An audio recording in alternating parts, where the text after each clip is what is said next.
Hey everyone, welcome to Lost Resort with me, TOKiMONSTA. Lost Resort is a weekly show streaming at you live every Wednesday here on Twitch. Today my guests are 12th Planet and Valentino Khan.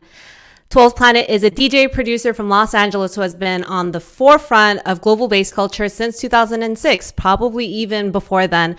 He's the head of Smog Records for over a decade and is touted as being one of the first artists to bring dubstep culture to the US. Valentino Khan is a DJ producer from Los Angeles, California. From hip hop to electronic music, his music has no bounds, and he has proven himself to be one of the most versatile producers in recent years. So happy to have the homies on. Yeah. What's going on? Hell yeah. I'm always like trying to see how fast I can say the intro, and then I'm not really good at it. Reading's hard, you guys. Reading is a hard thing to do. You really breezed through that. I was impressed, honestly. I know. It's usually people are like, Jen, you need to slow down. Talk a little too fast. I'm like, I don't know what to do. My brain just goes and goes and goes.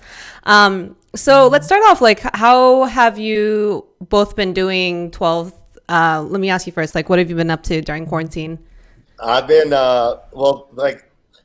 everything's kind of closed, so you can't really do anything, right? I mean, not do, but at least new hobbies, music, all the good stuff. What? New hobbies is exercising, which is kind of cool. I wasn't a real big exercise buff in my last years, but now I'm riding my exercise bike a lot and doing that kind of stuff. I'm trying to shed some LBs for summertime, so when we can go back outside, I can take my shirt off and I can make my titties go bong, bong, bong, bong, like those guys do.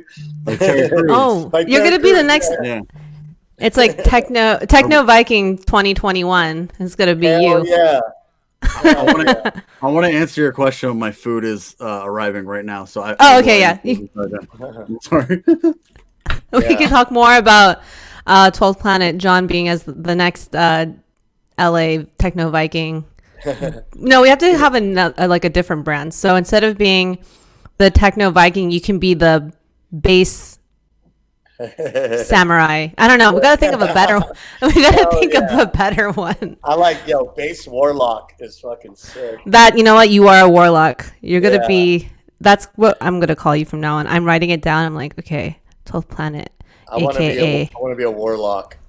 Were you ever into that, Dungeons and Dragons, Magic the Gathering?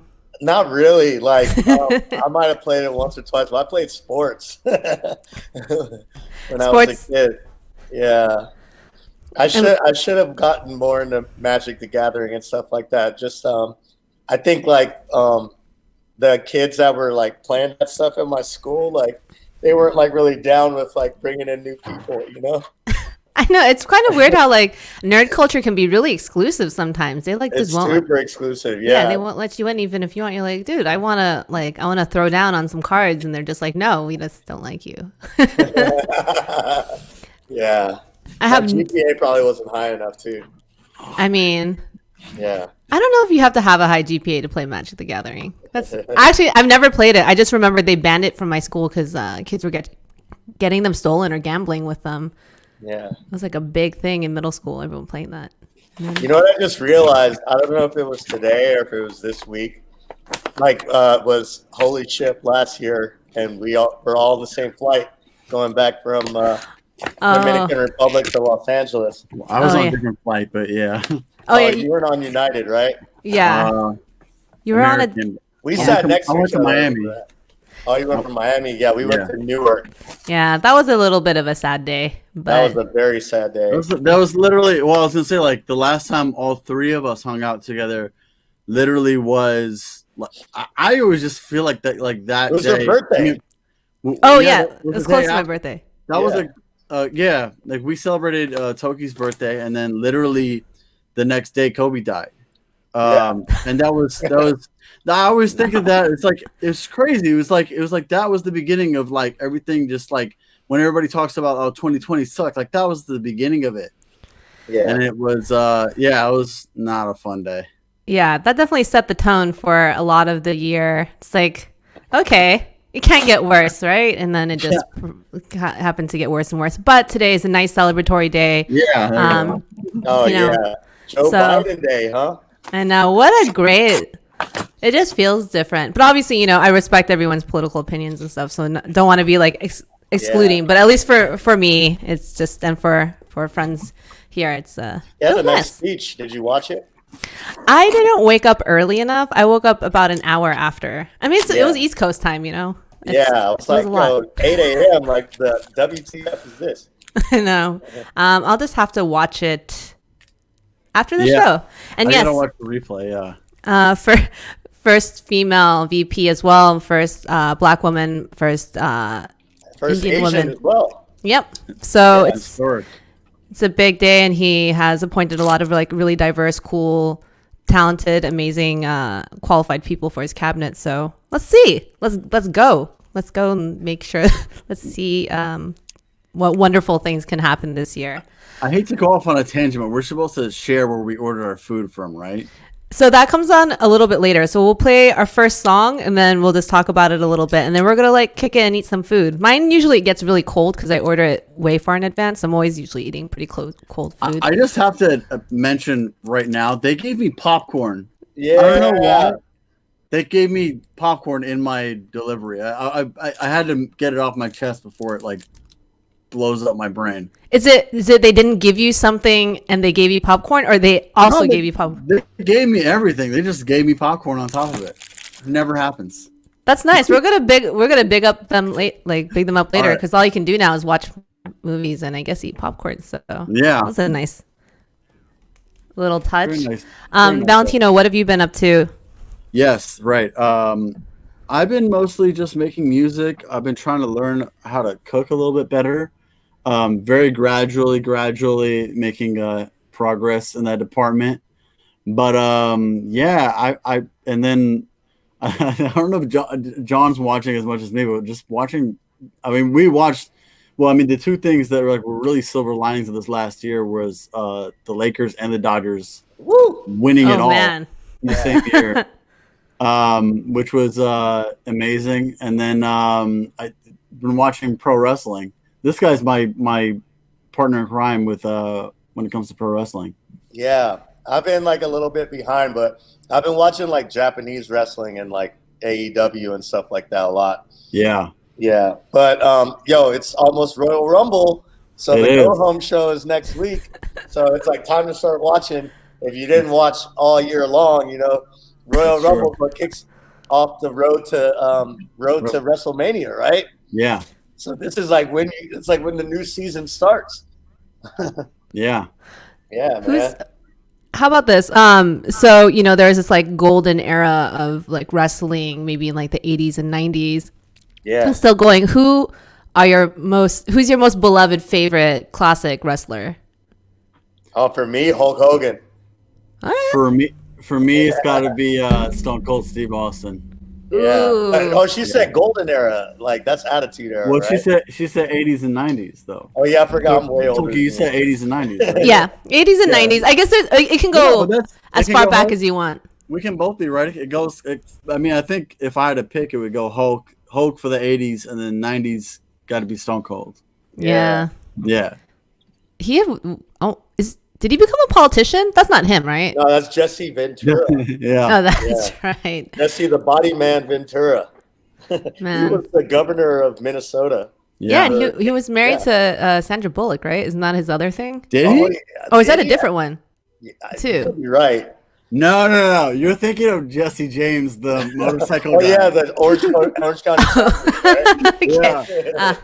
I am Orange County, LA. That's Orange County, Florida, right? I think he like famously cheated on her. Then they split. They called it Splitsville, as People Magazine would say. Bro? Yo, that's crazy. I was just saying, I mentioned on a previous program that like my guilty pleasure is totally getting up on that TMZ and being like, oh, who's the Bradley Cooper date? Like, who's like, what are these people up to? It doesn't do anything for me, but I just really want to know sometimes. I just got to pop it up and be like, what's going on right now on TMZ? But then when I think of like Stone Cold Steve Austin, all I can remember is just every kid doing that he had the 316, right? Was that him? Yeah. Yeah. I got it on my shirt right now. Look. Oh my god. Keeping it real. That's a real fan. And then that was also like the same era as The Rock, right? And every kid would just be like, "Do you smell what The Rock is cooking?" Or like, Oh yeah. yeah. Many young girls were just like, "You need to stop talking." If you want to learn some about Stone, well, it's before Stone Cold. It's when he was stunning Steve Austin. He has a documentary dropping on Vice next week. He had hair. He had hair. Yeah. It's you can find him. Dark Side of the Ring. Yeah. I believe he was part of a tag team called the Hollywood Blondes too. That's right. I forget who the other guy was in that tag team, but yeah, like he I think the gimmick that he eventually, went in, translated into, which was Stone Cold Steve Austin, very much resonated with like the 90s male who just wanted to like give a middle finger to their boss basically. And he was just like, because his biggest feud was with Vince McMahon. So it was just a bunch of guys just being like, Trump on his side, remember? He did, but then he ended up giving a stunner to Trump at the end though. So I don't know. Did he stun? Oh yeah. Wait, no. Trump like cut Vince's hair, right? Yeah, that was Mania, right? Yeah. I felt like Kurt Angle was involved in that match or something. Maybe I'm getting that confused. Actually, I don't know. No, Bobby Lashley was involved. It was Lashley versus. Yep, you're right. So I have this story. So my sister lives in Northern Virginia, right? And I was calling this Uber. This is a while ago. And Uber was taking me to the airport or maybe to DC, whatever it was. The Uber was this like young dude, and he was like a big dude, but he started telling me how he's the son of this really famous wrestler who I think eventually succumbed to maybe like addiction, but he was just telling me all this low-key 80s wrestling stuff, and they were just all on so much like they're all roided out, they're doing so many drugs, and he was telling me how like they try to skip around because I guess they get tested for steroids now, but they try to do other things instead. So they try to get doctors to give them testosterone, and I was like really learning about it. And he was telling about underground wrestling culture. There's like different kinds of like wrestling tournaments that are just like even in LA where they have like low key. Have you guys gone to any of those? John goes to that. He's invited me a couple times. I haven't been, but yeah, John knows way more about that than me. Yeah, it's kind of like dance music, right? Like you got WWE is like Insomniac, and WrestleMania is like what's our EDC, and then you got your Hollywood bar wrestling, which is kind of like your smaller promoter. I'm not going to compare promoters. I'm not going to compare promoters. All promoters are equal. Yeah. Oh yeah, true. All promoters are amazingly equal. I'm just prepping for whenever touring actually comes back. Yeah. We love all promoters. Please send offers. I'm just kidding. All promoters are the best. But yeah, it was so interesting. But yeah, I didn't realize there was like an indie circuit of wrestling until that guy was telling me. And yeah, it was interesting. I was like, and he also compared wrestling to, was it ballet or like a musical? It's quite a lot of drama, and it's like a very delicate dance of throwing people on the floor. It's really interesting. A lot of times it is very choreographed. There are people that like I know like Stone Cold Steve Austin never liked to like plan out much of his matches, but like a lot of guys, I mean, for the most part, especially these days, it's very choreographed where there's different spots within a match, and like it's all about kind of like guiding your opponent to the through the story of the fight. Like there's a lot of storytelling involved. It's really interesting. They'll have like other generations of people, right? Or like, didn't Hulk Hogan also go evil once? He went like bad. Yeah. He turned into like a bad dude at one point. It's interesting. Yeah, Hollywood Hogan. Yeah. Yeah, that was an awesome time. That was like the best time in wrestling, in my opinion. There's like Randy Savage, right? And then he started doing the Slim Jim thing. That's fun. Yeah. Those were iconic commercials. Slim Jim. Yeah, man. That commercial was awesome. I feel like you should do that. I feel like Valentino, like at some point, maybe there'd be like a good off-brand way of like using the voice. Well, I mean, the closest thing I've done to like being a wrestler, and John was came to this show, and I was actually planning on doing more of these. I literally did a night. I did it at 1720 in downtown, but we literally had live wrestling matches going on while people were DJing, and it was we didn't even know if it was gonna like work in the first place, and then it ended up being everybody was just like, "Yo, this is the craziest, most sensory overload shit that I've ever been to." Yeah. And I was gonna. I mean, I'll tell you right now, I was gonna do one because we did it August of 2019, and I wanted to do another one and start to do more of them. I wanted to do one, and the next one was going to be in Boston.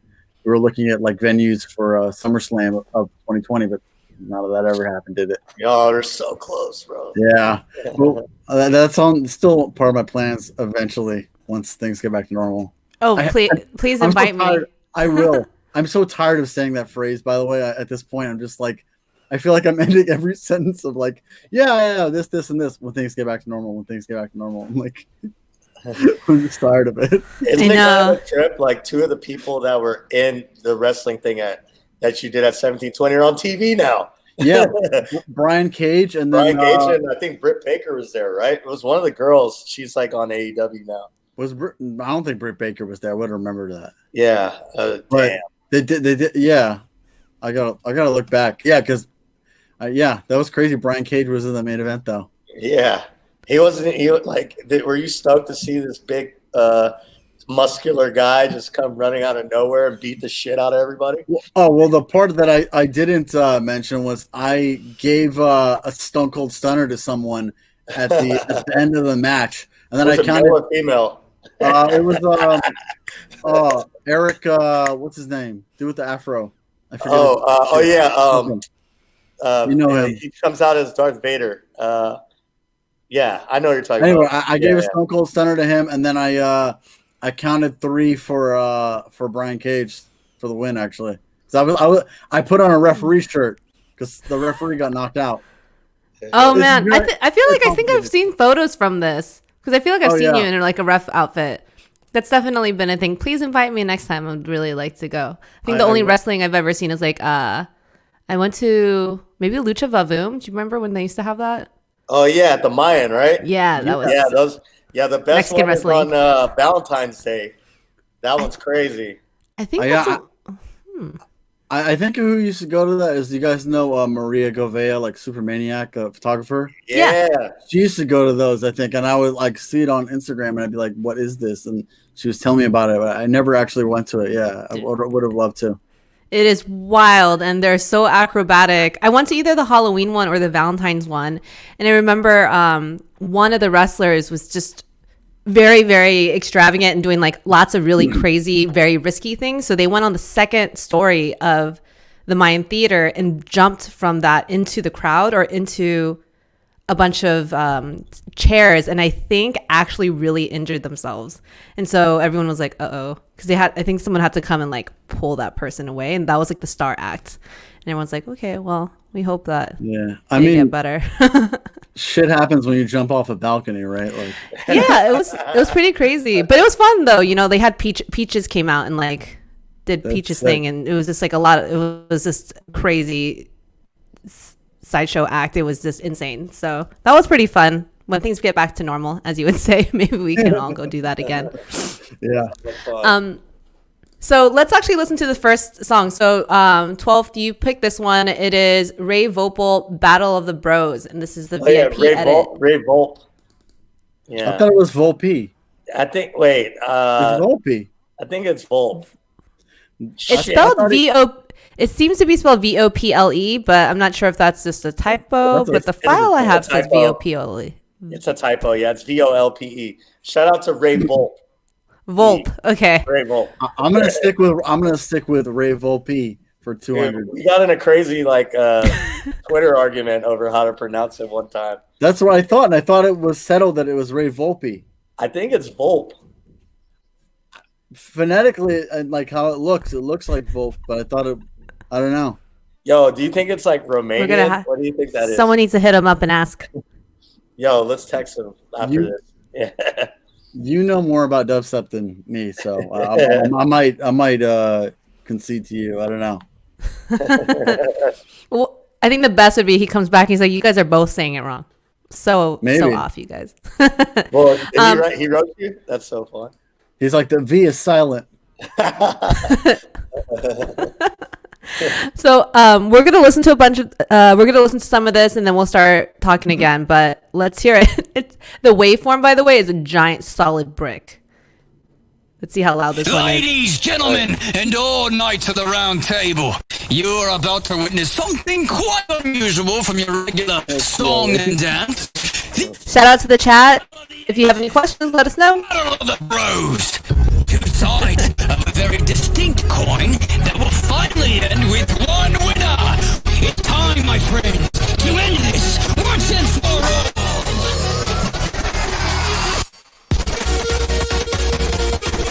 Woo!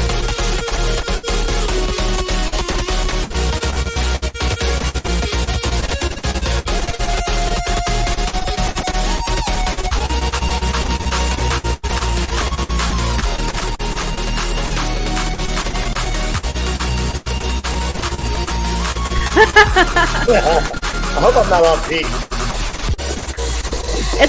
I don't know how it works. Yeah. And that's a good party, you guys. All right, let's do it together.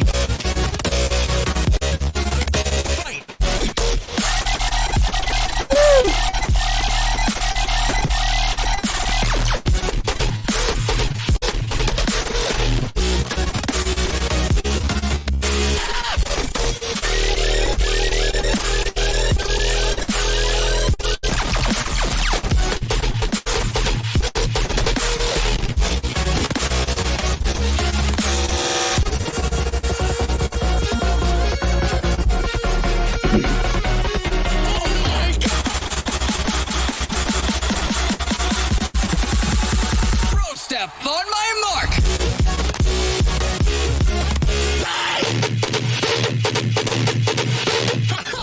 Ooh.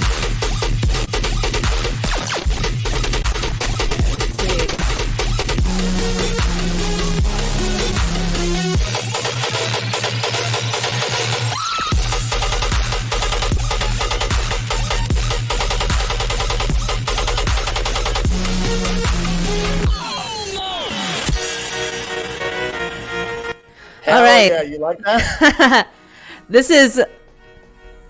I'm awake today. Yeah, I guess, are you guys noticing, it seems like in the chat there's something going on with the audio in my internet situation. Yeah, it was cutting out a little It's a tiny little bit. Yeah. bit choppy, but you can still hear it. Okay. Let me know. This is Okay. a struggle when you're using home internet. Everyone in the comments, people listening, let me know if the internet seems off. I'll do my best, but I feel like I don't want to abandon the show. So let's see what we can do. So yeah, tell me about Ray Volpe. That song was the first song on the 100th release that my label has just put out. It's on Knights of the Round Table. It just came out last week, I believe, and it's available everywhere.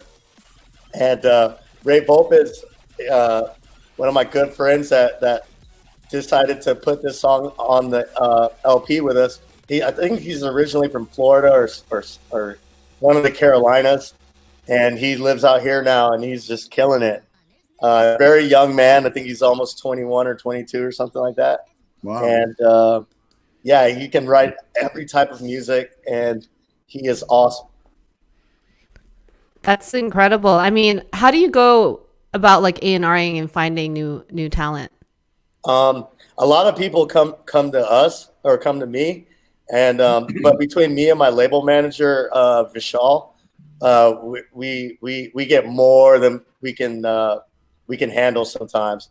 Like we usually go through demos and stuff like that once a month, and sometimes it's like you got 500 demos to go through in one sitting, and it's kind of cool. Get to hear a lot of new artists, and there's a lot of good artists out there, dubstep wise. Just have to look through the nooks and crannies. Mm-hmm. How about the both of you, Valentino and 12? How was it like? Do you guys remember being back and just a part of a scene? No one knew who you were, and also submitting music to labels or trying to get known. Like, how did you guys get your foot in the door? Did you guys send demos to other labels? Were you just trying to, get yourself on stage and DJ? Let's see if you guys have anything to share.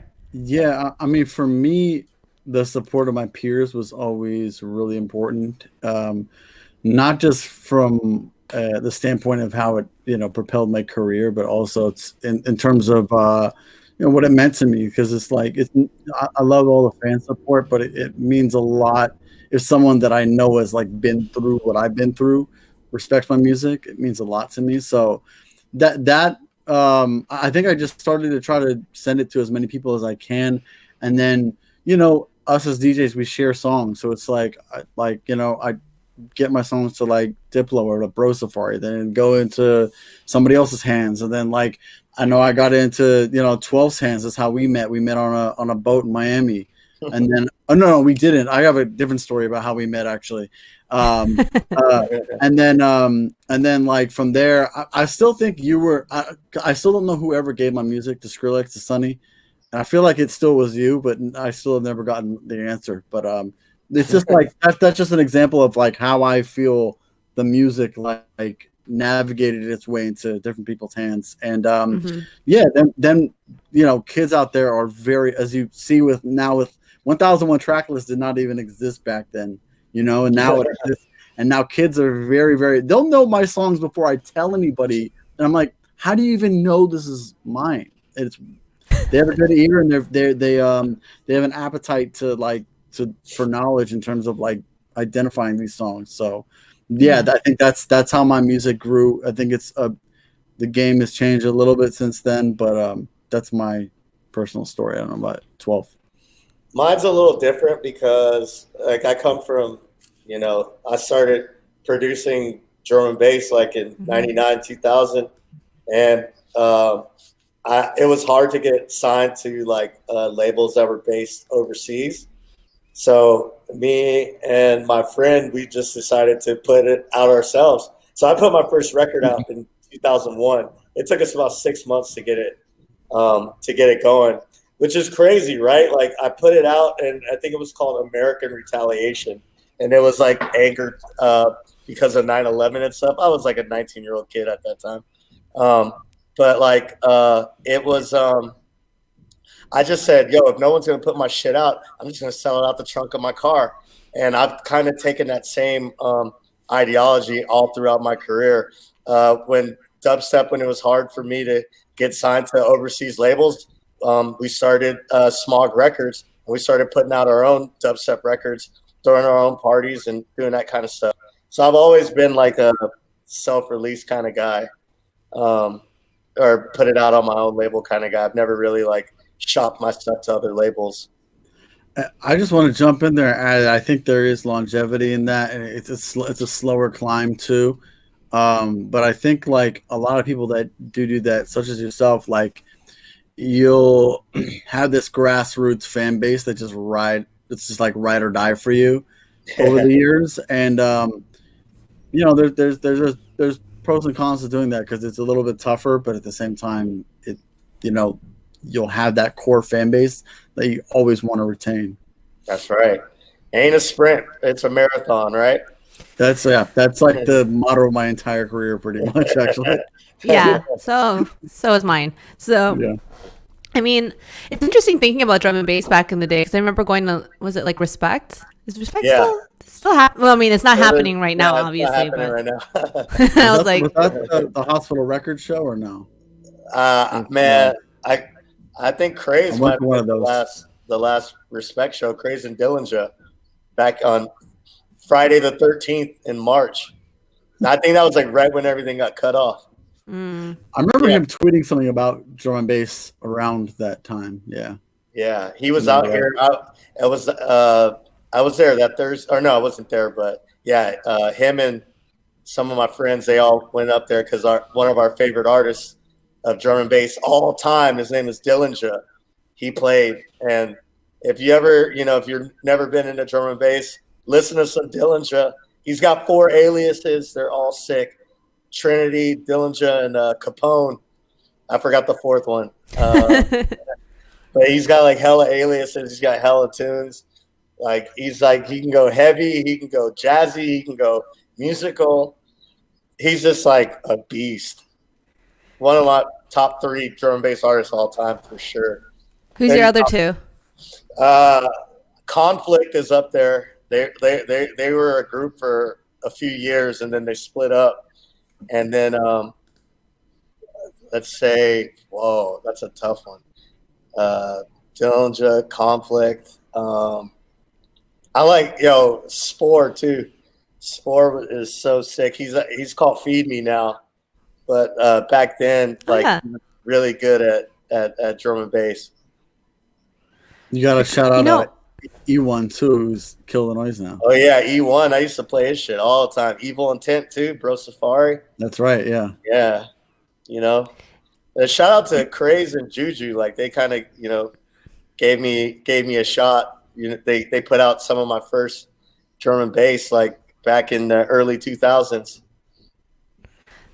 It's drum and bass is such an interesting scene, right? Because it's never, I mean, at least in the US, it's different because there's like mainstream appeals to drum and bass kind of in some pop music in the UK, but in the States, it's always kind of like hovered. It's never gone away. It still has some really, really loyal fans, but it's never gotten too trendy. I'm always waiting, like house and techno got really trendy. Is drum and bass going to get super trend at some point?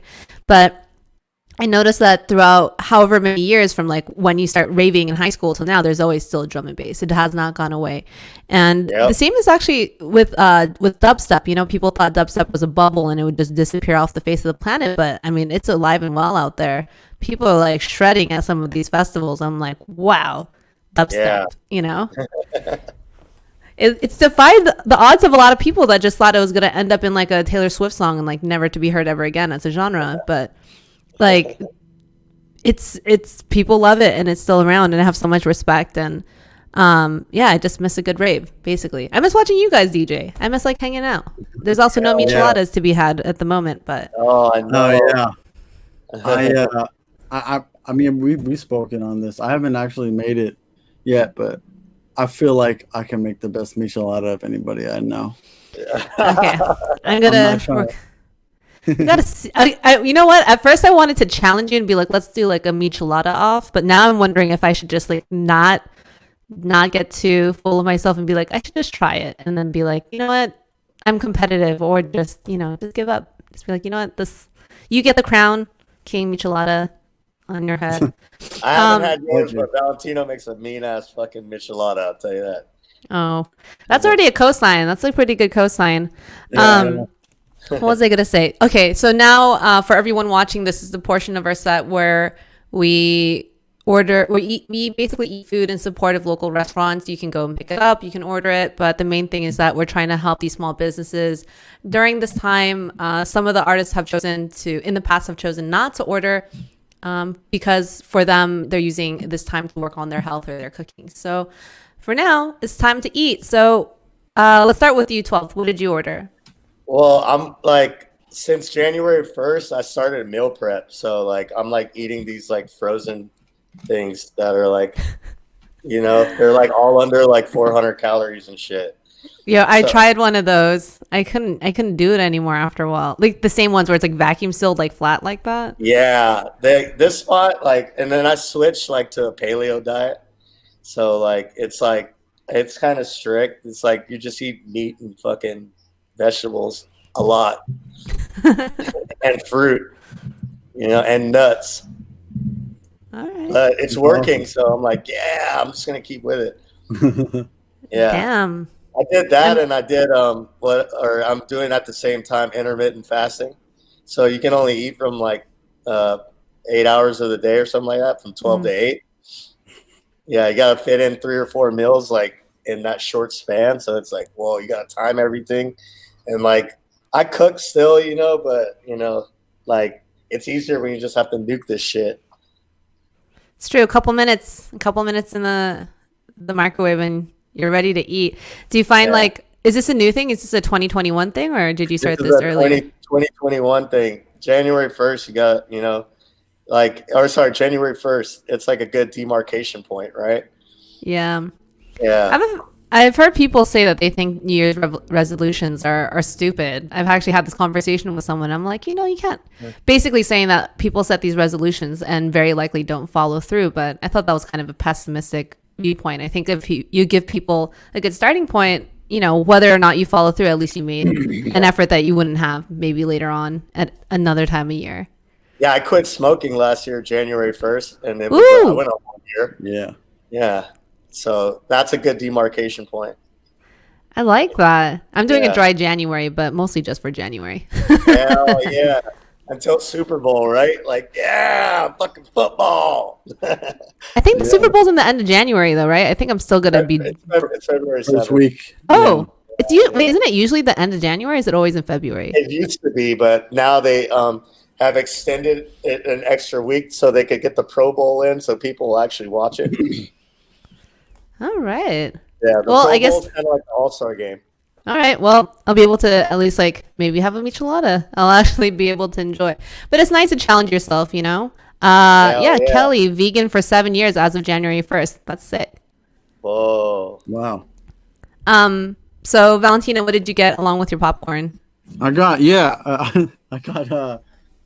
Tatsu ramen as many people might know. That's why it's weird you got popcorn. Yeah, they gave me shit. I hope I didn't.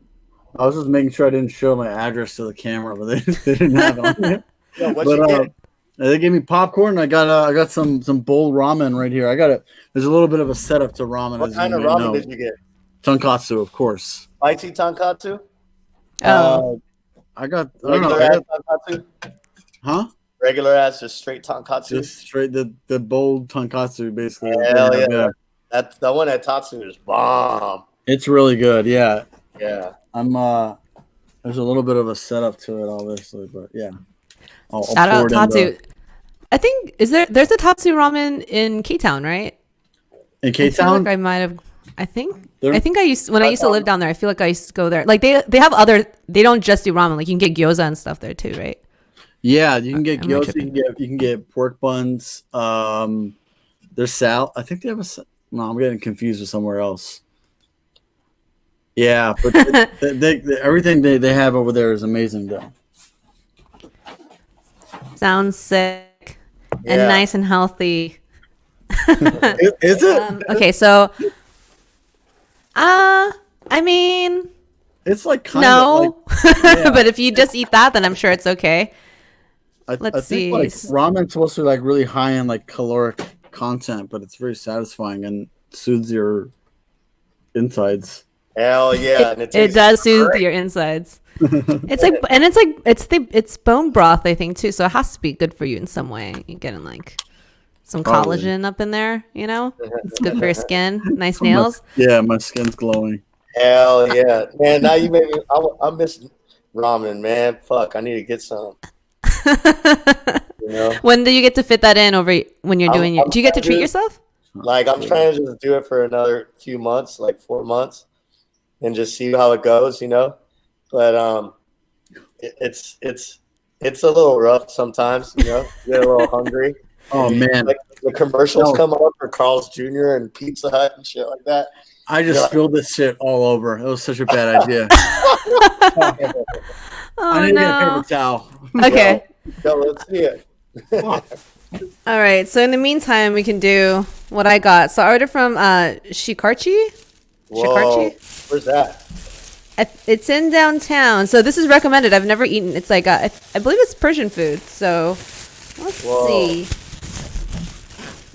Bag ASMR. Okay. Bags on bags. You know who I learned doesn't like ASMR through this program? Who?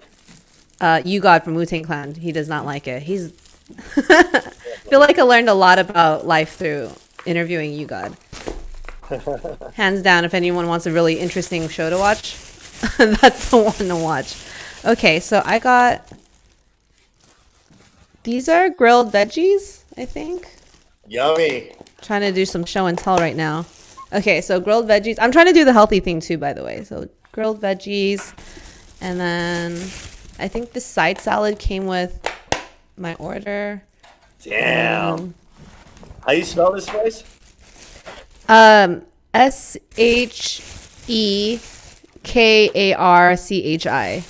So if I'm mispronouncing it, please forgive me.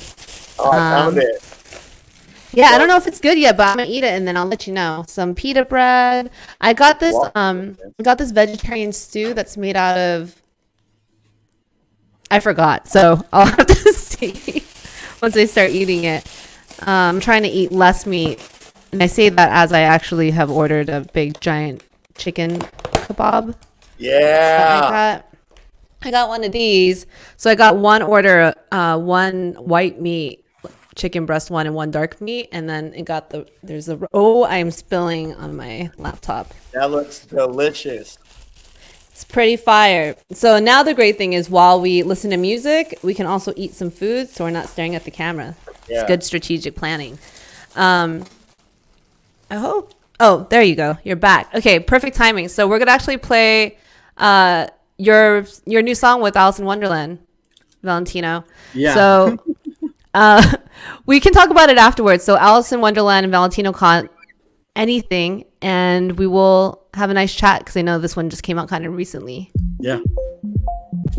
Try to figure out how to eat this. Yeah. Is the ramen safe?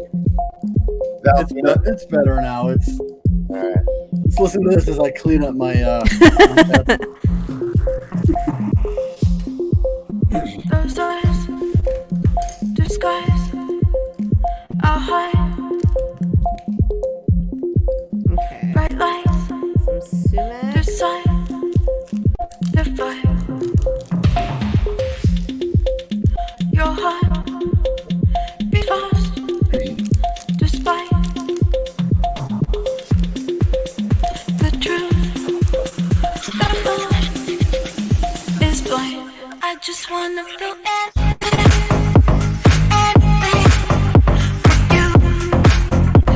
you. I just wanna feel anything with you.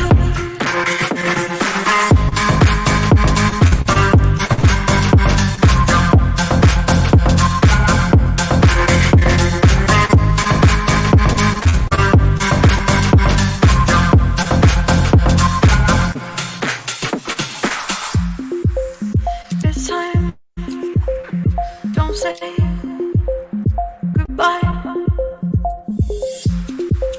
Don't know if I can lie.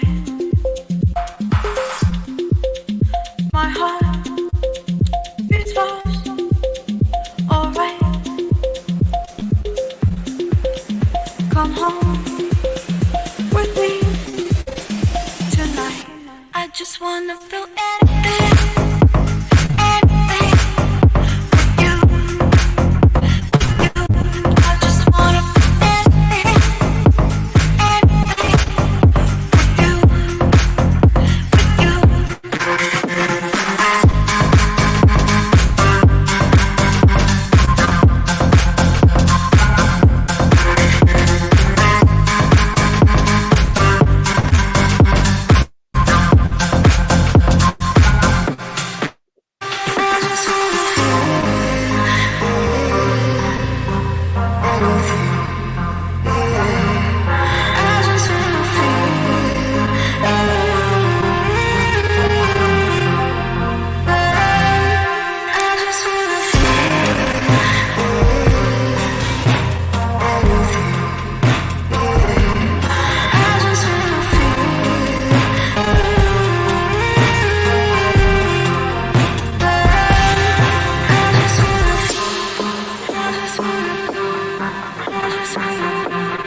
I just wanna feel anything with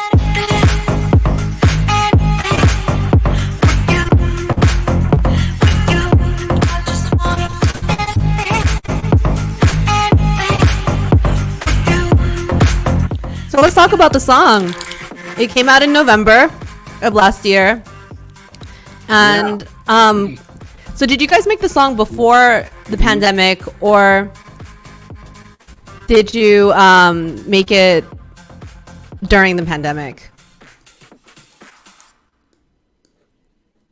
Uh-oh. Hello? Uh-oh. Lost him. Uh-oh. My internet seems You extra cut out, slow. but I think you were asking if when we made the song, and I can you hear me? Yes, Yep. I can hear you. Let's see if I can like try to problem solve right now and like close something. Can you hear me now? You're good. Okay. Okay, so yeah, we actually started it before the world went crazy, and then we kept working on it here and there over this pandemic period of time.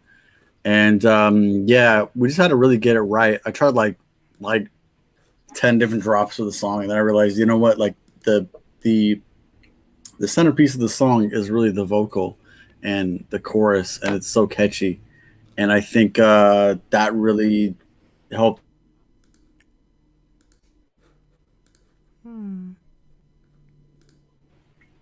Uh-oh. Okay. Did you lose Valentino too? Oh, there he goes. Okay, no. Today is just one of those days, and actually, unfortunately, this has not really happened before, at least not to this degree. So, just let me know if I keep coming out. I might have to ditch you guys for like a moment and exit and come back in. But are we good for now? I mean, anything. Okay, so I'm good now. Actually, we'll wait for Valentino to come back on. It looks like something's happening there. Okay. I can't hear anybody. Damn it. The internet. What's going on today? Maybe let me, you know what? Unfortunately, I'm just going to do a quick exit, but you guys can talk about wrestling. Let's see what's going to happen. I'm really sorry. Yeah, either that or we're going to talk about the rap music. Tino, you listening to new albums Now yet? I'm back. Am I back now? Yeah, you're perfect, bro. I can hear everything. I'm good. Okay. Well, I don't know let me answer Toki's question, because I don't know if that actually came across. But Allison and I started the song before this whole pandemic hit, and then eventually got to we kept working on it during this whole period of time, and then finally got it across the finish line. I feel like I tried like 10 different drops on the song because I wanted to get it perfect, but the chorus, I felt like that's like the centerpiece of the song. I think sometimes you got to realize that, and then it's things are a lot better, and then you can get it across the finish line. So I think I'm back now. You guys, is everything normal? I'm so sorry. I don't know if anybody can or can't hear me. I know. Oh, I can hear you. You sound great. Your answer was great. So in terms of collaborating, so my understanding is you guys worked on it during the quarantine. Ooh. Hello? Wait, hello? I'm here. I'm back. Okay. You're back. Okay. This time Can you there's hear me? some I can hear you now. Yeah. I think he can't hear us, perhaps. Is that the issue? I can hear him. Okay, you Yeah, can hear. Okay. I was just saying, yeah, we started. Oh my God, what is happening It was cutting today? in and out, but I was just saying we started it before the quarantine. We worked on it a lot during the quarantine, and then we eventually got it across the finish line. Do you think that how do you feel as an artist that predominantly makes What is going on? Okay. Is this John, can you hear me? Hell yeah, I can hear you perfect. All right. Okay, Great. cool. I got that good internet over here, so we all right. I know. I'm just like, what's going I can on hear right you. now? I think we're okay. Okay, cool. So Valentino was asking you if as actually both of you, this can go to either, as kind of artists that predominantly make sort of electronic dance music, how do you feel releasing right now when no one can kind of enjoy your music in a club or in a live setting? I'll kind of feel a little tiny I weird think about it. it's important to just put good music out, and it has. Oh, wait. Is there like a mega delay or something? Like, I think Oh man, we're gonna have to ask. Right we're gonna have to ask our Michael to maybe cue us in the chat. Can you all hear me? I can hear you fine. Yeah. Yeah, you sound great. Yeah, there must. Me? We can hear. I can hear John. I can hear you on time. I think, Okay, but I think okay, Valentino, there's a little bit of a lag. Yeah, he's like 30 seconds behind, I think. Yeah, maybe even more. I'm dead serious. Okay, so Valentino might have to refresh his browser. You can exit. You can also just exit the tab and jump back in, and we'll Michael will pull you back into the show. I don't know why this is. I just think this is so funny right now. I don't know why. Hopefully, okay. Maybe my mouse pad is like screwed up right now. Valentino, can you hear us right now? Can you hear me? Oh man. I feel like he's in a glass box. Yeah, I can hear you. I can hear you now. Can you hear me? Okay. So there's definitely a lag. Valentino, do you think it's possible for you to exit out of your browser and just hop back on?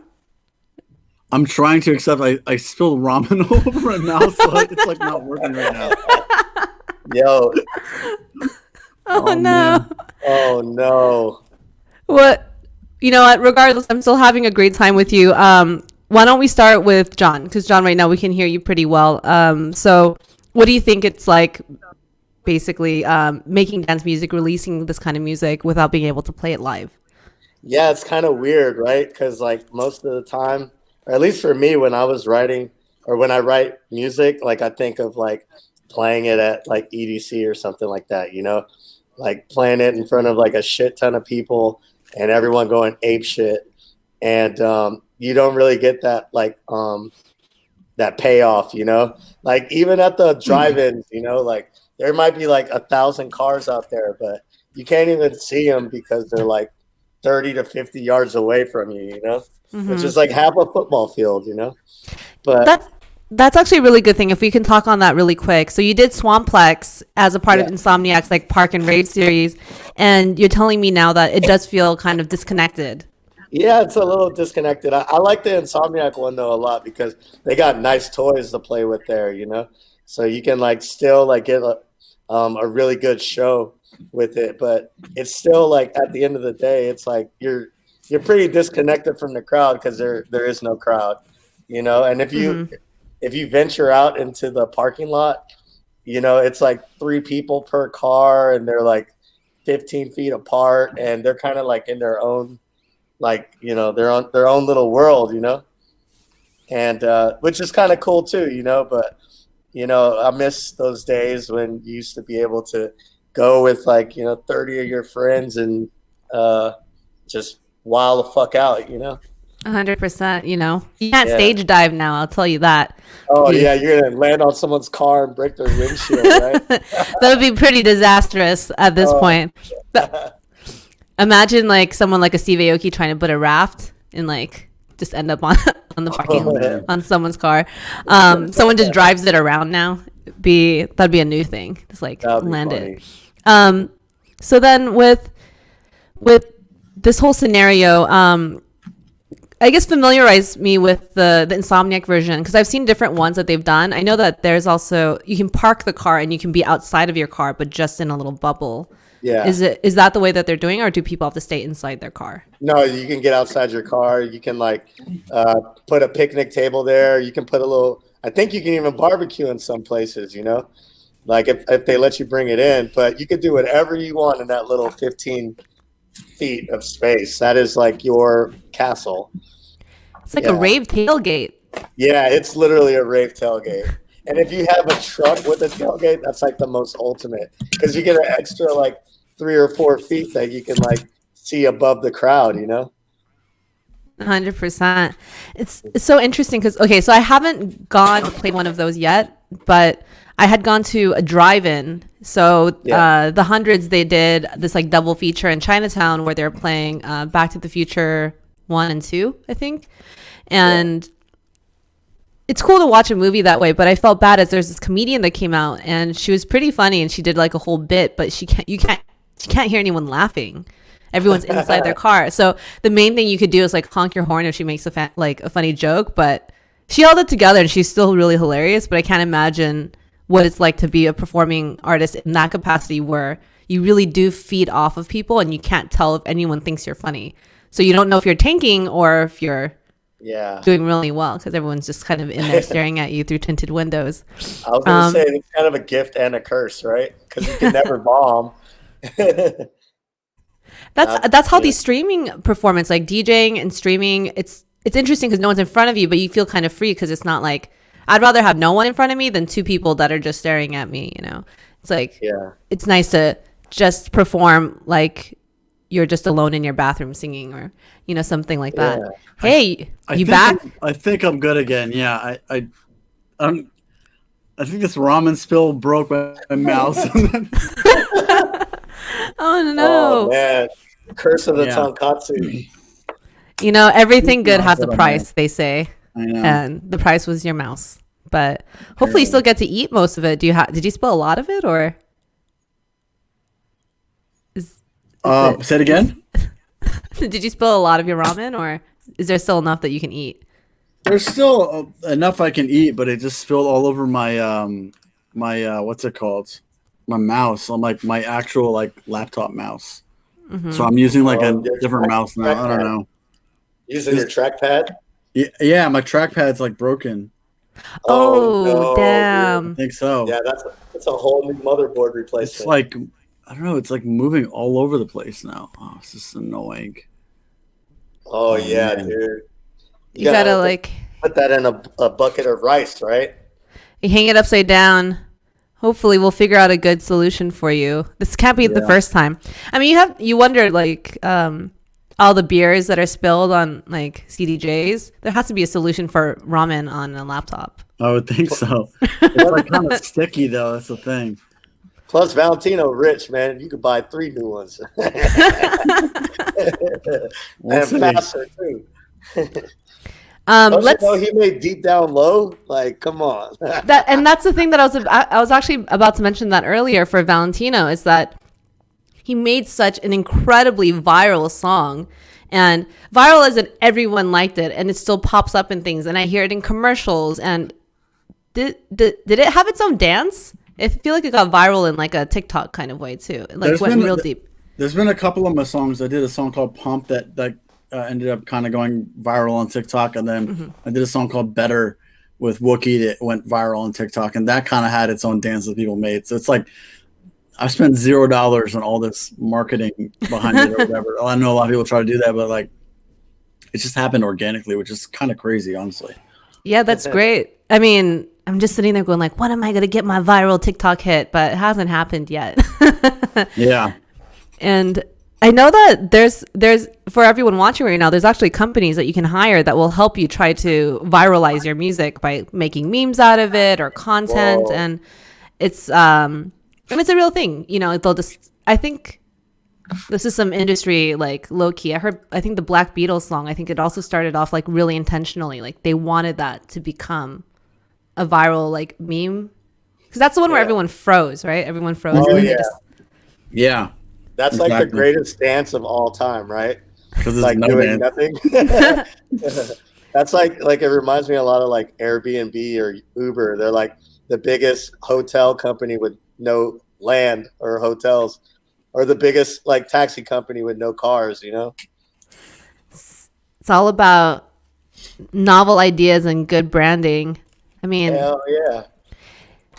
There's so much to do right now in terms of so we talked about live performances. So it does feel a little weird playing at these drive-in shows, and I'm sure both of you guys have done tons of streaming DJ sets, at least one, where do you guys see it going from here? Do you think that touring will start once the vaccines are out? Do you think that most likely you guys are just going to go overseas to try to tour somewhere else first?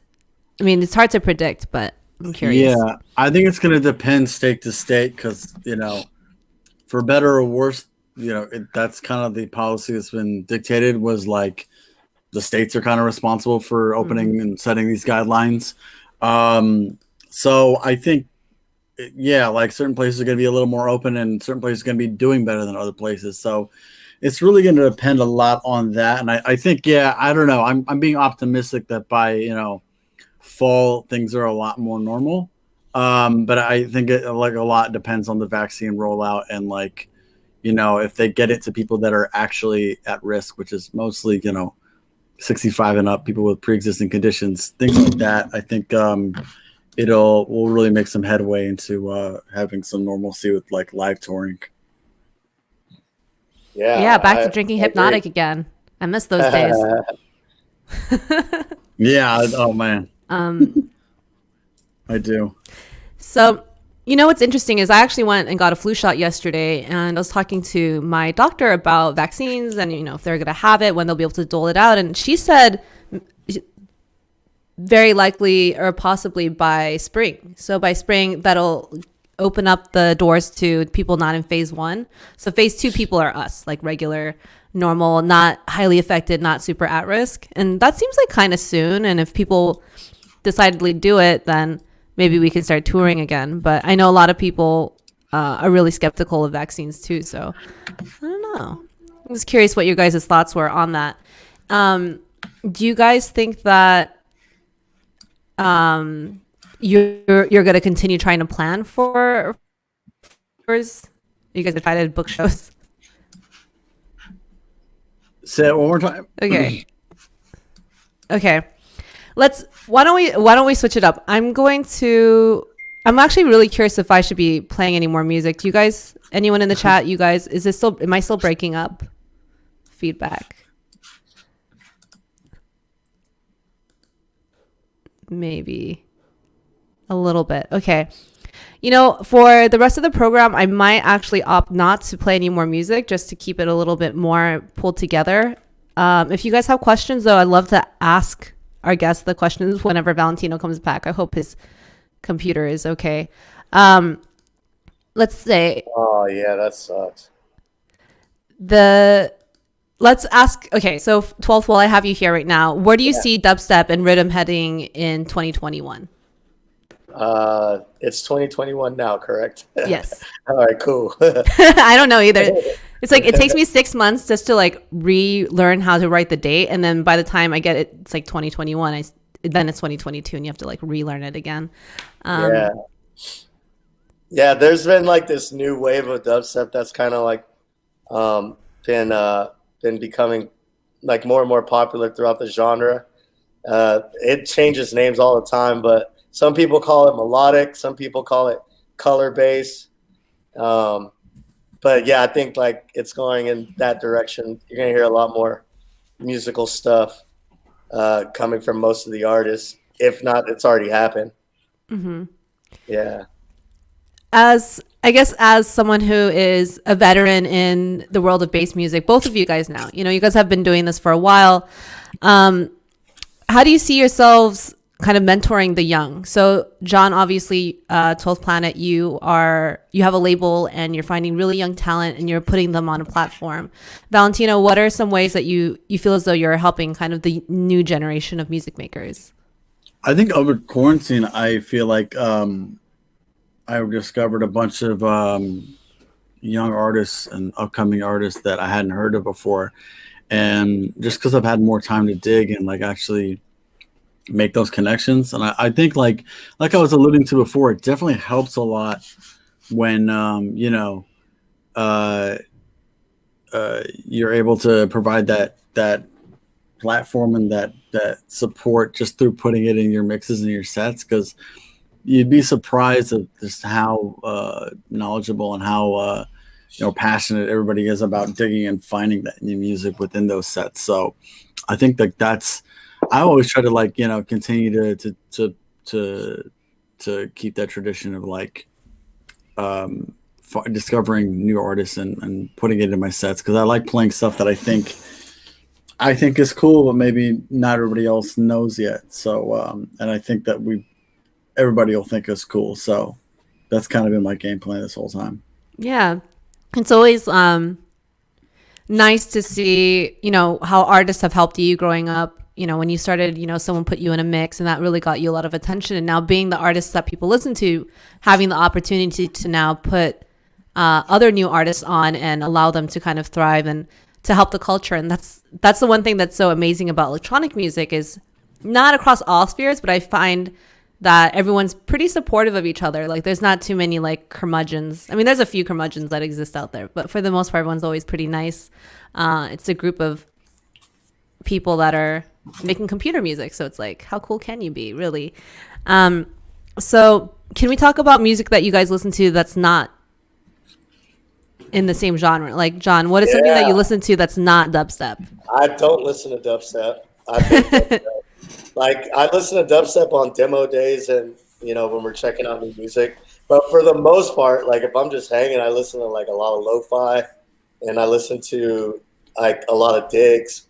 Like, just, like, old 60s and 70s, like, hip-hop sampled music, Like, that's, like, my shit. Like, those are my two main playlists on my phone. Some jazz, too. I like jazz, too. Nice. Yeah.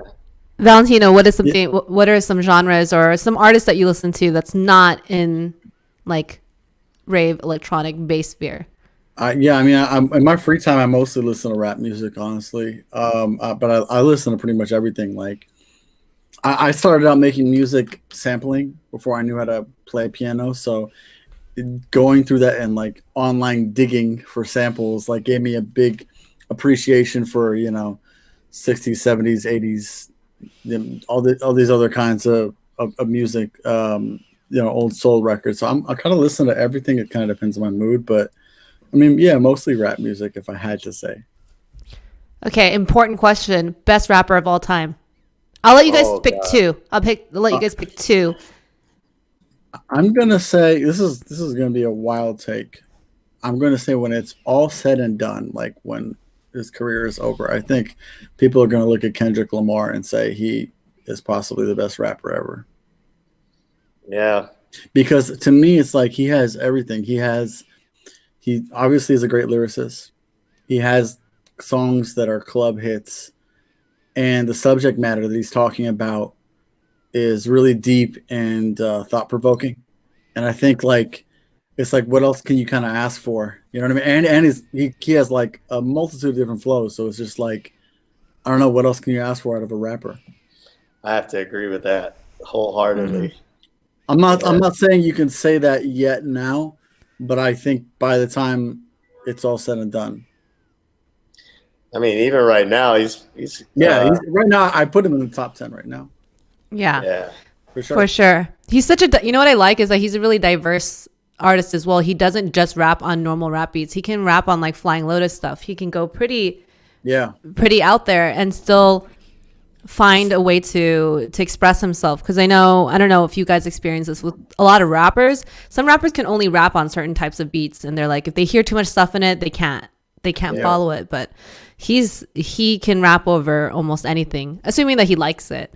Okay, so that's a number one, and I feel like it's like an easy one to say because he's pretty incredible. What about a number two?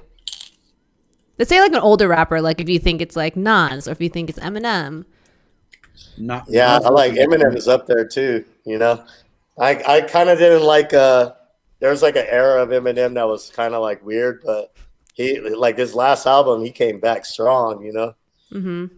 I haven't listened to it. Is it good? I think I might have heard like one track. Incredible. Yeah. Really good. Yeah. In terms of longevity, I think nobody beats Jay-Z though.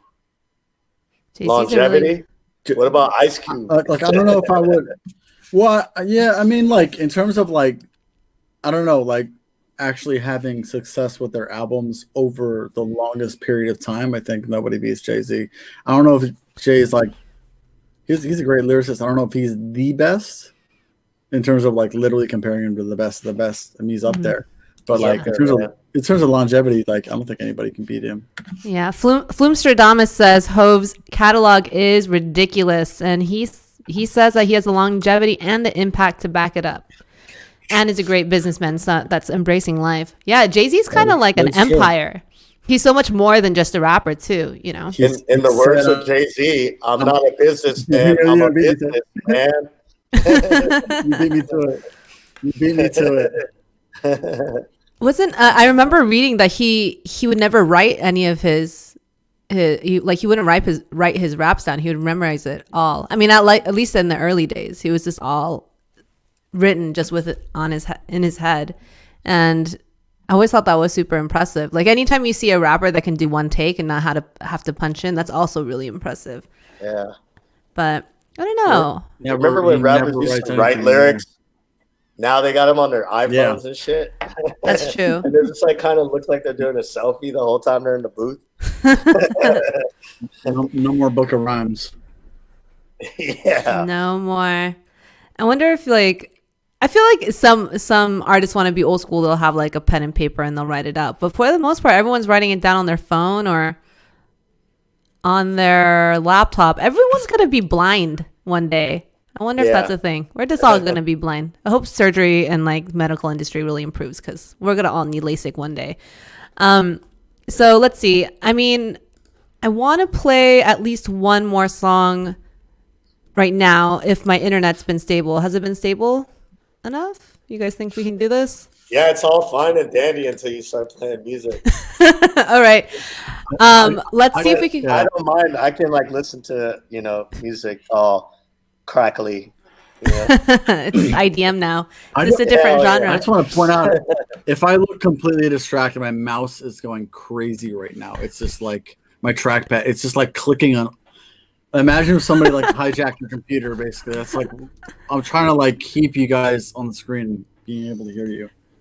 It's your computer's basically been it's like possessed by the by the ghost of ramen. Pretty much. My God. Yeah, this is not fun right now. I'm like, so sorry. I feel bad too because I'm like so like scatterbrained right now. You know what though? This is the joy of having a show on Twitch. It's what we make of it. This whole program came out of, having to pivot during quarantine. So honestly, it's kind of amazing how awful and weird things can go, but that's what keeps it real. So for everyone watching right now, I hope you respect we're all in our respective homes and our laptops get destroyed. And sometimes I spill food on myself, but I just don't tell you guys. Okay, so I'm going to attempt to play this song. If it starts getting weird, just let me know in the chat. So I want to make sure I play one track from 12th Planet. This is called Follow, and it features Katie Sky, and we'll talk a little bit about it afterwards. Sweet. Gotta play one of your joints. When I'm with you, everything feels easy. And I'm hungry. I was going to say, that looks so good. I'm about to order that shit like on the weekend. You should do it. It's so delicious looking.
sick, right? What a banger!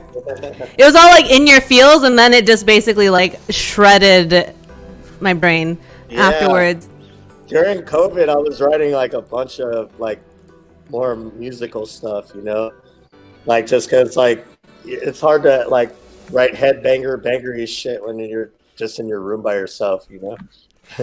I feel like everyone has opted to make, not everyone, but a lot of artists that typically make more dance oriented music have gone into a deeper place and feel comfortable because, you know, it's not like they can play their bangers live. So yeah, they've been making more listening music.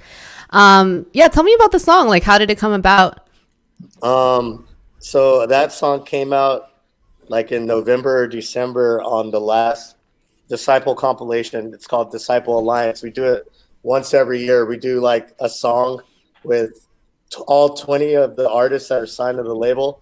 You get like, you know, like you get one little riff to flex on, and then you throw it in there. This year is called How We Roll. But that song,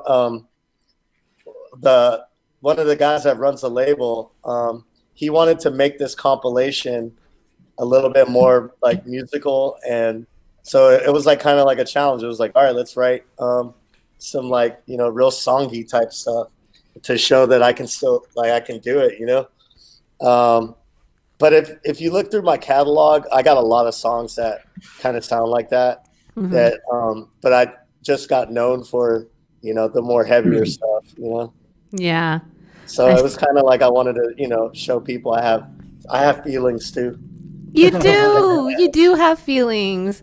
And you know, it actually brings me back again to last year, not to bring it up, but when we had all done Holy Shrimp in Punta Cana, right? Yeah, Punta Cana. Yeah. Okay, wait. I have like a sidebar. Was it just me or the soda tasted weird there? It's not like I drink a lot of soda, but the soda tasted weird. The soda did taste weird. Like the one time up in the fountain, right?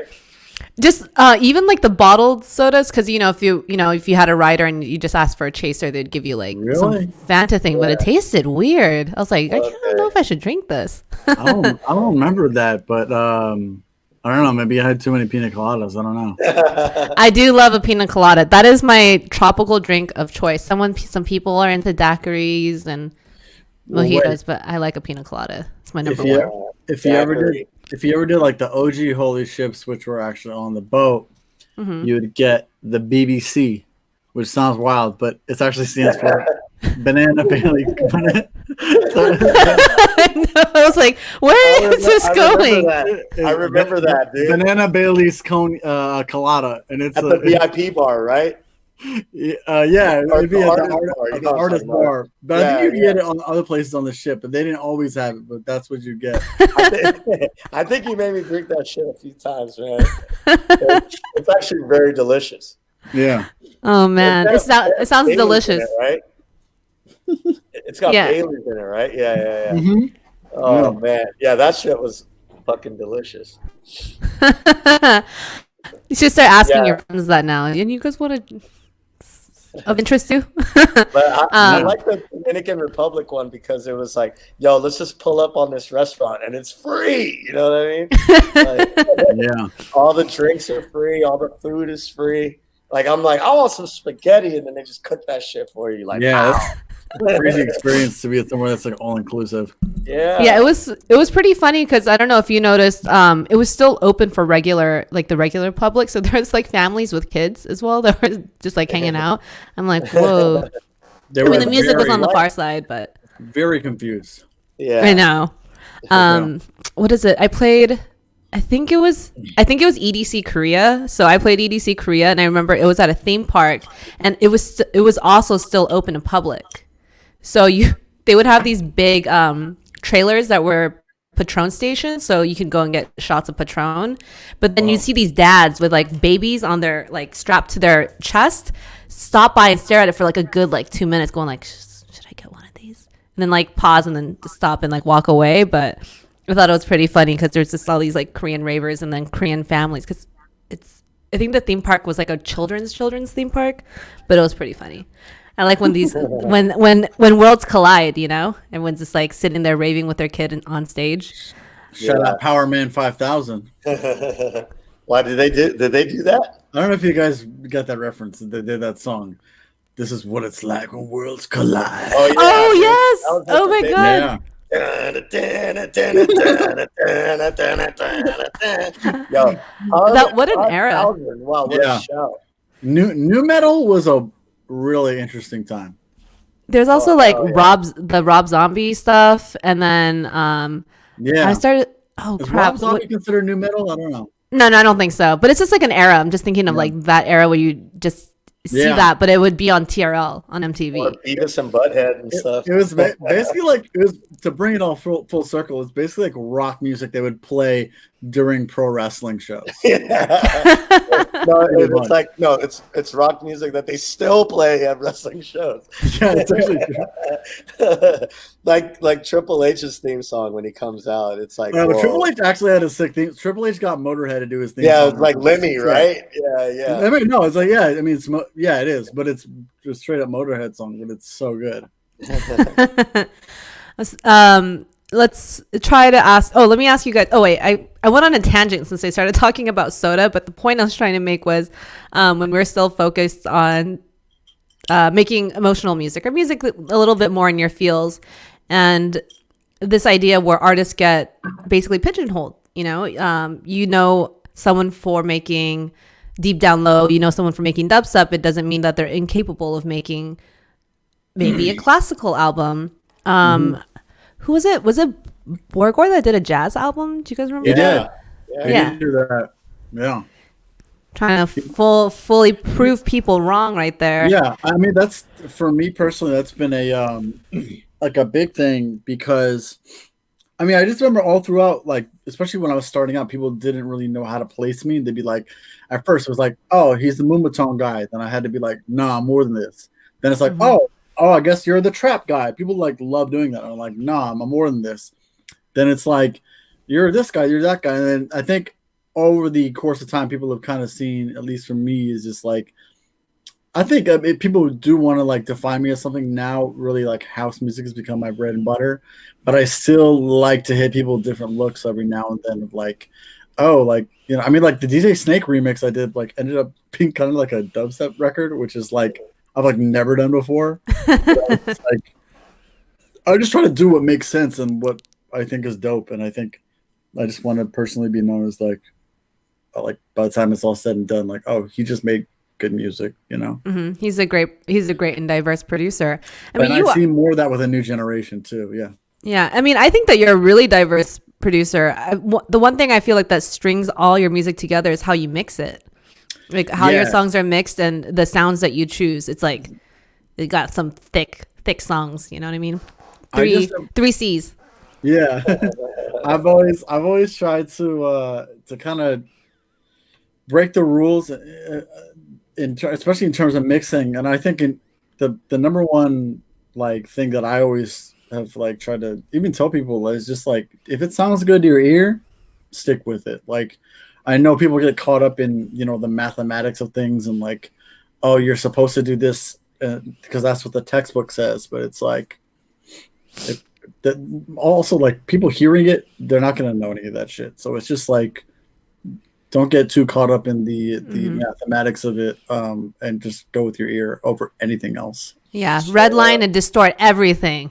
Max loudness. Yeah. Hell yeah. I mean, a lot of innovation comes from breaking the rules, right? So if you can do that, that could be the sound that people want. And it's true, especially with mixing, people get really scientific. They're just like looking at graphs and they're like, well, I don't know if I like cut out enough of the EQ for this sound to come in. Just look at Valentino Khan, Yeah. Valentino doesn't even know what an EQ is. He's just like, that shit hit. Yeah, I mean, I just use certain sounds I just try to like notch out and zip out all the annoying frequencies and then boost the strengths of what I think that sound has or should have. No. Yeah. There you go. Exactly. Someone pointed out the same with Mr. Carmack, which I know personally he also does that. He'll just like go on Ableton and max out clips. Yeah. And that's just the sound. Just because it's in the red doesn't mean it's clipping. It don't clip until it's fucking clips. Like red is all the way up to plus 6 dB. So you can get it loud, A dubstep, that shit is like normal shit, you know? And sometimes you want a sound to have the distortion. I mean, I usually would like use like a plug-in for that, so it's a little more clean distortion. But like sometimes it just loses its life if it's not like that. You know what I mean? So you got to know when to use it, though. Yeah. It's an interesting. Okay, so like you go to a club and someone's redlining music, or you're at a festival and it's so loud, it becomes almost an aesthetic sometimes. You almost want to hear it, and so people will build that into the music that they're making, where it sounds like the same kind of distortion maybe you would hear in a live setting. But you guys both are really good, amazing musicians. You know, they say you're not headlining unless you're redlining. I was gonna say, I mean, it's kind of gone away a little bit, but there was like, there became an era of rap music in recent times, like maybe a couple of years ago, where every producer was like putting out like almost very intentionally distorted music. Like if you listen to like a lot of like the early Lil Pump records or like Triple X records, they were like they're they're not mixed well intentionally, but that's why you like it, because it sounds almost like the if you guys have seen like the bass boosted memes, or like when people like intentionally like distort it, where like the muddiness gives it this like weird punk rock edge. 100%. I think that was like the first appeal. I mean, I wasn't alive back then when they invented an electric guitar and an amplifier, but it's like I felt like back then, like that was like the appeal of it was like, oh my god, it sounds so dirty and distorted. Like turn it off. This is the devil's music, and like I think like that still holds true today. They've just taken a really interesting like modern digital take on it. You know, exactly. It's like an aesthetic, and it's just like the more fucked up it sounds, the more interesting. Because you're right. Like when I guess that first generation of like Lil Pump and Triple X, like you mentioned, or I mean Trippie Redd, all that, when it first came out, I was like, damn, this is like fucked up sounding. But you're like, but it's kind of cool. But I'm like, I can't DJ this because I don't know how to, like, it doesn't sound right out of speakers. And it creates something cool. Even listening to lo-fi music, technically that's also kind of not the most well mixed or mastered music, but the lo-fi quality of it is what makes people like it. Just like listening to vinyl, vinyl doesn't have a lot of high frequencies. I think there is something to be said for the aesthetic and of a sound, because like I'll like make even when I'm making rap beats, I'll make a loop and then intentionally lo-fi it, and like I'm not the only one obviously that does that. I'm not trying to sound like I invented that shit, but it's like, because I'm like, I want it to sound like a sample, but I don't want to have to pay any publishing out to anybody else. I do the same shit. Yeah, so it's like there's something to be said for that. I think that when you're like intentionally distorting, dumbing down, or manipulating it so it doesn't sound clean. I mean, think about any like 90s record, like if rap record, if those records sounded clean, especially like a lot of like Ice Cube records, Cypress Hill records, like if those records sounded clean, they wouldn't be the same, it'd lose a bit of the edge to it. They got that SP 1200 bit rate conversion sound. It all sounds like especially a lot of Ice Cube's records and a lot of like the Bomb Factory. I'll tell you a record. You might know it because you grew up in LA, but Rodney O and Joe Cooley. You don't hear me though. They lower the sample, the bit rate of on the sample rate on the sample, which is a Parliament sample from Flashlight. It's like that's right. It's Flashlight. But it's oh man, Rodney and Joe Cooley knocked Valentino out the combo. No. Okay, cool. Yeah, I mean now everyone's using that RC20 retro color plugin. Hell yeah, I use that shit on everything. Yeah, everyone's like, if I can't get a sample cleared, I'm gonna make one myself. Hell yeah. RC20 is a game changer. Yeah. And it doesn't do that much, but it makes it sound fucking sick. Yeah, it doesn't. It's weirdly just all it has is just a built-in like white noise sample and like a few like layered vinyl kind of noise samples and just a reverb. And I think maybe like an EQ that just lo-fi's everything. Yeah. And like allows things to skip, but it's effective. If you want to have that sampled from a vinyl feel, you can get that with the RC. Hell yeah. The RC20 retro color plugin. So and great for digital pianos, you know. Totally, yeah. Pianos can sound kind of like, it's hard to get a good piano sound. I mean, it really is. Like, Yeah. it also depends on what piano you're going for. If you're going for a very classical, beautiful, like airy kind of piano, you might have to add some reverb to it. It's like, but then if you're going for like the really lo-fi ones, it's like you really gotta fuck with the EQ a bit, or even just get a good sample at the beginning. You know what I mean? Like, yeah. It's a crazy game, this music thing. I have one last question, and from Let's keep going production. I'm down. Okay, let's ask this one then. What's your favorite plugin in general? Both of you guys. Right now, it can be an effect, it can be a mixing, or it can be like a soft synth or something. Right now it's Vital. Vital just dropped. It's like the new synth. It's about to sorry Duda, but it's gonna replace Serum pretty soon. Ooh. It's awesome. It's free as well. It's free. Yeah. You just type in Vital VST on Google. You can grab that shit. You can pay like $5 a month to get like 50 or 100 wavetables, or you could pay $24.99 for like 250 wavetables or something like that. But it's like one of the most fun synths, and it's everything that Serum couldn't do, like you can do inside of this. Sick. All right, that's going on my list. Valentino, what's your favorite plugin right now? I'm like kind of weird because I use Logic to produce, and like, ooh, you are weird. No, I'm just kidding. No, I know I'm a rare one. I use a lot of like the built-in Logic stuff. Mm-hmm. I want to say like, I mean, like for getting really good distortion, I know this is basic, but I love Camel Crusher. Yeah. Okay. It just distorts everything in a really clean way, and I think you can control like the master of it, so you can add shit after that on your chain. So like it's a good it like will distort the sound, but like also give you like a good bass that you can work with in terms of building upon that and resampling it. Yeah. Nice Camel one. Crusher is old too, man. It is. Yeah. Your age. Dude, I'm so I'll be I'm the worst when it comes to like third party plugins or any of that. I like never download any of that stuff. It's like I just like, I don't know, maybe I'm just like uneducated about it, or I just don't do it. You just got to get bored one day, man. Yeah. Smoke a joint, man.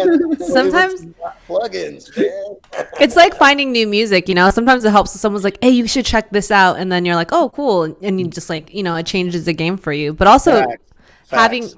having your your starting team plugins, those are what make your sound the fact that you can limit yourself or not limit yourself. You're like, okay, he uses Camel Crusher, only that. I mean, you don't, but then that's what gives you a sound. I can share one of my favorites right now that you guys actually might like, Thermal.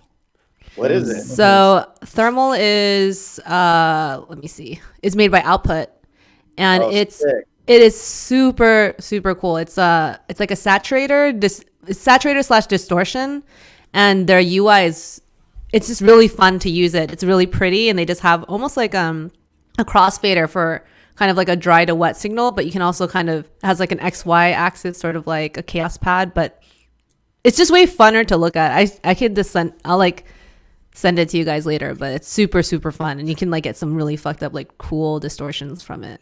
So I really recommend that.